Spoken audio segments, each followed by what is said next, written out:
decline. So who is a greater concern, Saddam or bin Laden? We're here now to talk about that is Imran Anwar, who's a Pakistani journalist. Imran, thank you for joining us. Thank you for having me. You know, let me start with what Tom Ridge said this morning. That is that they're watching 40 al-Qaeda graduates out there. I mean, these guys, they're Muslim. They go to mosques. How come they haven't been given up? I actually think that if they are such a threat, they really should be arrested. I have no problem with that. I think the problem that the Muslim community and the Muslim nations in general have is when a broad brushstroke is used to paint all 1 billion Muslims as terrorists or West haters or America bashers, which is not true. And if these 40 people are that suspicious, and if they've been to these camps and they are part of the idle chatter that we hear, I don't think any Muslim, American or in any other part of the world, will be opposed to their being arrested. I can understand that, but how come there haven't been more arrests? I mean, these guys are out there, you know, they're praying, they're in the community. That always has been the case. The problem, I think, is that, as Tom Ridge said, that they might not have enough proof, they might not have enough evidence to book them, and they're also probably trying to find if they can get to the remaining arms of the octopus, so to speak. Maybe if one of these people is monitored and he leads them to 10 other people, etc., that's one of the hopes they probably have. In the meantime, however, if any of these people is the person who's going to convey that critical message to carry out a deadly attack, I think they really should be brought in, especially if we've been monitoring them for a while. You know, the Buffalo Six allegedly went through the camps, and one of them pled guilty already, and they were already arrested just on the fact that they went to the camp, charged with material helping a terrorist organization. If they went through the camp, why can't these other guys, these 40 out there, be snatched from the street right now? I absolutely agree. I think they should be not only brought in, but they should also be interrogated, etc., to find out who paid for their trips, for example, who were the people they met, who played host to them. Afghanistan is a very difficult country to get into, so even if they went through Pakistan, there must be places, safe houses, guest houses, etc.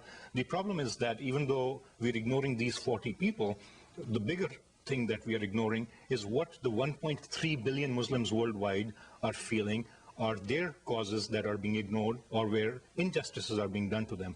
So the risk we are facing right now is that 1.3 billion people feel that Saddam Hussein is a hero for some reason. Yeah, but not all of them agree. They don't Absolutely. think that. No, and what if we go, what if there is a coalition that goes in, liberates Iraq, and then they see on Al Jazeera TV, not pictures of starving babies, but a new country saying, thank God the Americans did this. Absolutely. The thing that the American government needs to convey to the Muslims is that this is not a fight against Muslims, that the Americans are not going in there to run Iraq or to make it another colony, for example, but to take out Saddam. And that is the thing that we need to convey not just to the Iraqi people, but to the rest of the Muslim world, including the Arab world. I think part of the thing we have to remember is none of the leaders in that part of the world, especially in the Muslim world, is elected.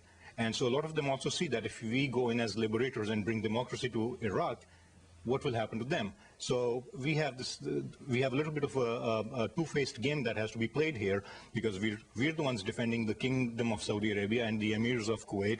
We have a dictator in Pakistan. There's that double standard. Let me talk about Muslims here. How come more haven't spoken out and condemned what's been happening? How come we haven't heard from so many more leaders? That's a very good question, because there are two aspects to the thing. One, the Muslim community needs to speak out more, because what ends up happening is the silent majority remains silent too long, and the nutcases or the extremists then basically hijack the religion and seem to represent it. And obviously that makes for better TV than somebody just saying, I'm all for peace.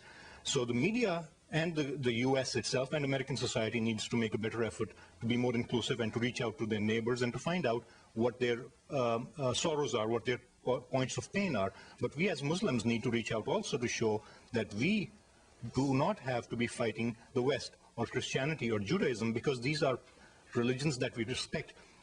Christians and Jews believe in the same God, in the same prophets that we believe in. So when Osama bin Laden comes out, he's basically hijacking just causes of the Muslim world, including Palestine, Kashmir, etc., hijacking them for his own hatred against America. Well, we certainly hope that that message of moderation is heard and that those silent majority of Muslims speak out. Imran Anwar, thank you very much for joining us. Thank you for having me.